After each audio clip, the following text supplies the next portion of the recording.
I'm Adrian Palmer, member of the department, and I'm going to talk to you just briefly about what I do in what my areas of specialization is, in case that interests you. I'm going to talk about my interest in language testing, which goes back over 55 years. A colleague of mine and I have written several books on the topic, and I teach language testing and have for a long time. But I came to realize that using a book to learn about language testing is nothing like actually using the content of the book to develop tests. So a student like you guys, one of you guys, started working with me several years ago, and we developed an application, some software that allows you to go on the web, open the application, and work directly from that to develop the test rather than necessarily wading through a fairly complicated book. So what I want to do now is show you briefly what the interface with that software looks like. I'm going to reduce the size of my image here in order so that it will fit within the window that's getting recorded now. So I'm moving over to the side here. I got to make it a little bit smaller. There we go. Okay, now. All right, well, if you open the application to see what the software looks, this is what you see.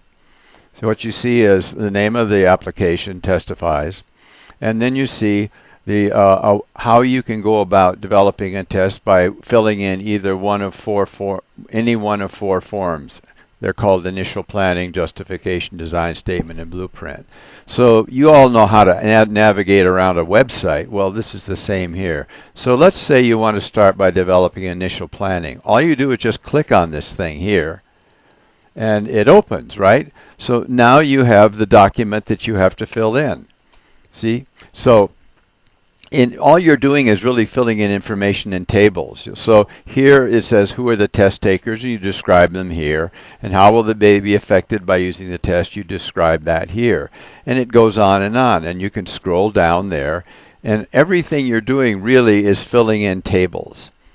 So you're describing who the stakeholders are, you're describing the decisions that are made on the basis of the test.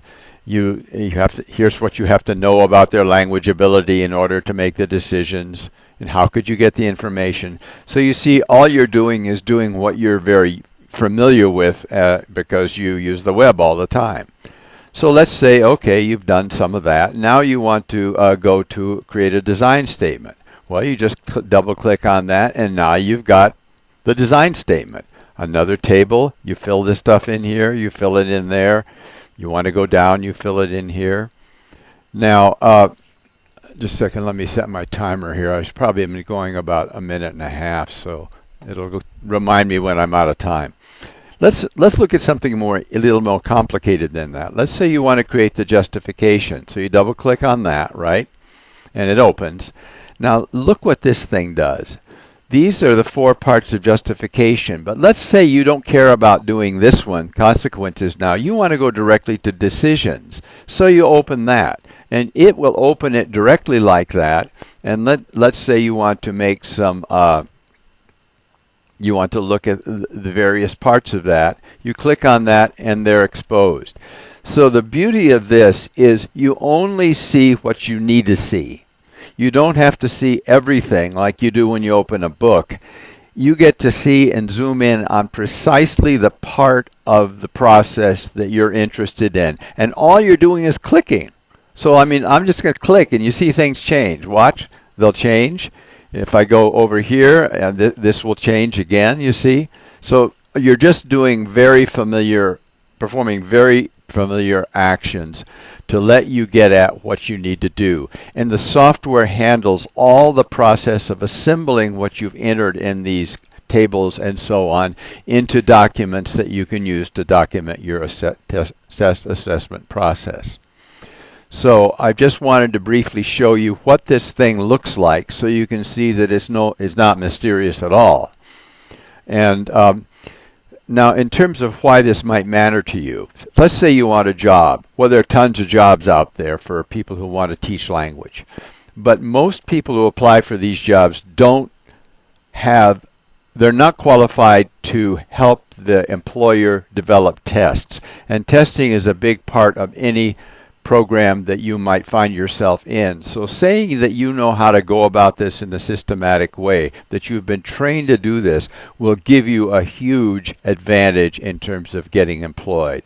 In the course that I teach here in the spring, Language Test Design, 6818 I guess is the course number, shows you how to do that. And it gives you enormous amounts of practice with this software. And you can use the software after you leave the course.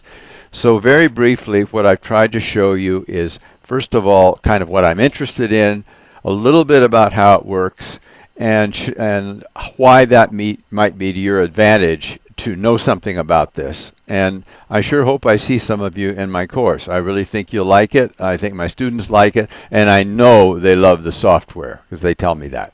Okay, well, that's it. I hope this is understandable and that it helped you out. So I'm going to stop the recording now.